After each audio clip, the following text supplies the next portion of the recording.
Esta semana se dio un incidente durante el Mundial Sub-20 en el que un aficionado colombiano ondeó una bandera palestina y la policía que estaba en el estadio Diego Armando Maradona procedió a arrestar al colombiano. ¿Fue esto un acto de provocación?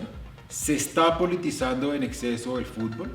¿O se trata más bien de un acto de libertad de expresión que fue coartado por las autoridades argentinas?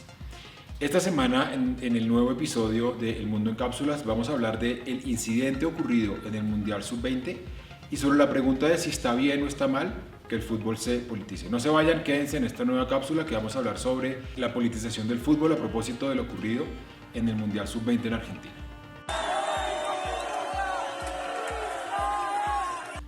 Esta semana se conoció una imagen de un aficionado colombiano en el Mundial de Fútbol Sub-20 entre Colombia e Israel que ondeaba una bandera de Palestina.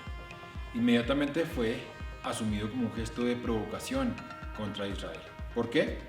Básicamente hay dos antecedentes que explican por qué ondear una bandera de Palestina podría llegar a ser polémico.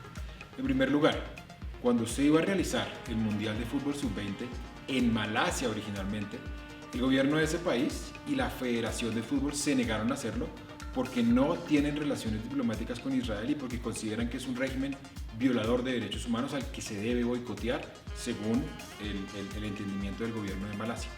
Por eso el Mundial de Fútbol terminó haciéndose en Argentina.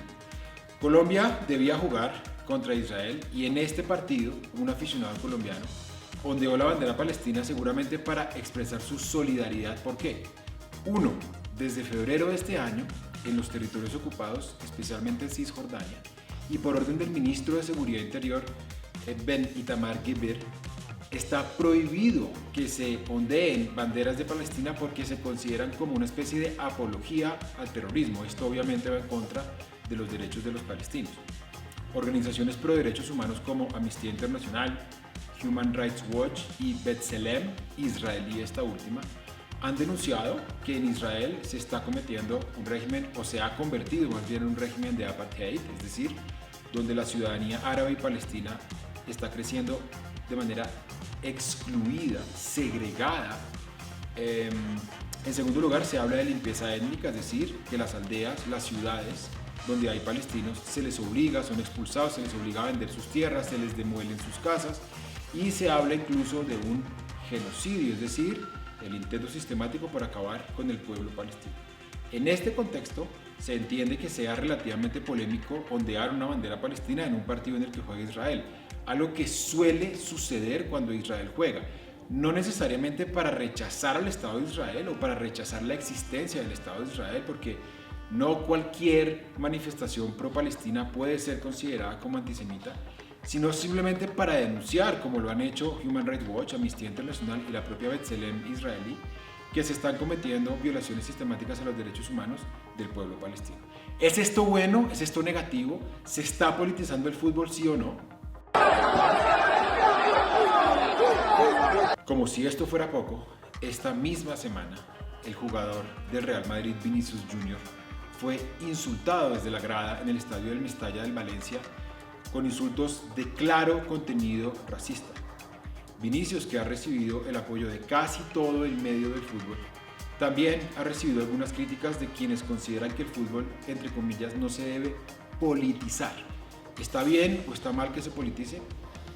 Básicamente tenemos dos posturas: quienes consideran que el fútbol no es ajeno a lo que sucede allá afuera en la calle y que frente a este tipo de manifestaciones de racismo, el fútbol no puede continuar. Hace poco, relativamente poco, en un partido del Ajax, un equipo que tiene un claro contenido en su formación judía, se dieron gritos en contra del Ajax, gritos claramente antisemitas, y decidieron suspender el partido y suspender a los aficionados que estaban haciendo esos cánticos. En términos generales, quienes consideran que el fútbol se debe politizar, consideran que el fútbol no puede estar ajeno a las tensiones políticas. Por eso, por ejemplo, Sudáfrica, cuando tenía el régimen del apartheid, fue suspendida tanto de la FIFA como del Comité Olímpico Internacional. En esa misma línea van quienes promovían, por ejemplo, la suspensión de Rusia del Mundial de Fútbol de Qatar.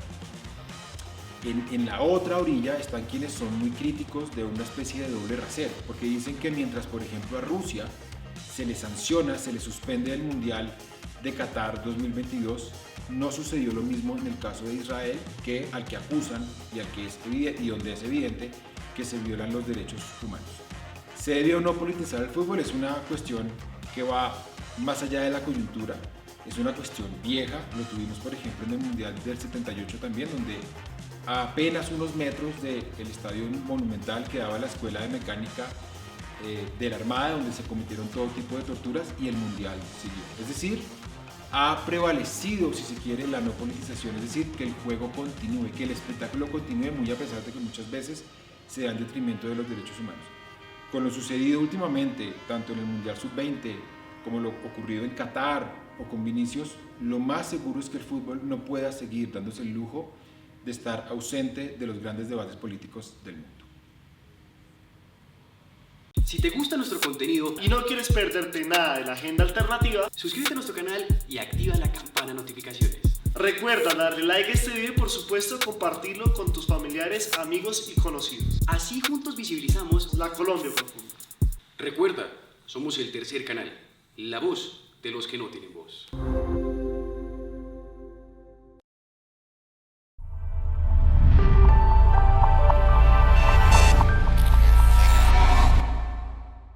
Estamos en la población del Valle, jurisdicción del municipio de Bahía Solano. Estamos emitiendo desde el tercer canal, la voz de los que no tienen voz. El canal que claramente y de manera transparente le decimos a los colombianos, tenemos una mirada progresista del país, le estamos dando la voz a estas personalidades, a esta lectura de país. El tercer canal, el canal de las víctimas, el canal de la paz, el canal de los derechos humanos. Gracias, gracias. Aquí diferentes jóvenes saludando la aparición del tercer canal. Acaba de pasar, vemos que se dispersa la movilización, algunas explosiones. Los jóvenes están saliendo en ese momento de la Plaza Bolívar. ¿Qué pasó? Pues Holman, tú viste, todos vieron que veníamos de manera muy pacífica para llegar a encontrarnos en la plaza y continuar con nuestra actividad. Pero esto es lo que quieren causar, esto es el temor que nos quieren infundir. Desde el tercer canal, la voz de los que no tenemos voz, nos sentimos muy orgullosos de esta transmisión porque cumplimos con nuestra línea editorial. Darle voz a los que no tienen voz, la promoción de la paz, de la vida, de los derechos humanos. No hay derecho que volvamos otra vez a repetir esa película de barbarie, de tragedia.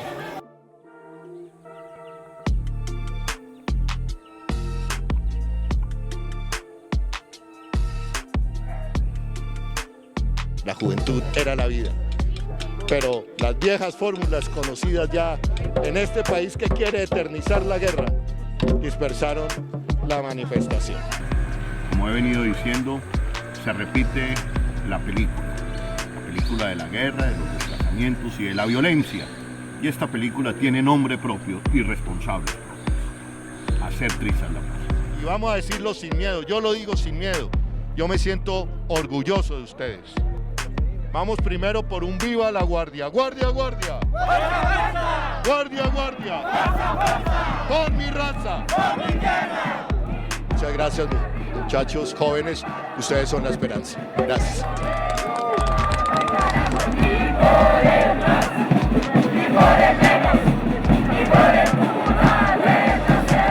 Somos el tercer canal, la voz de los que no tienen voz.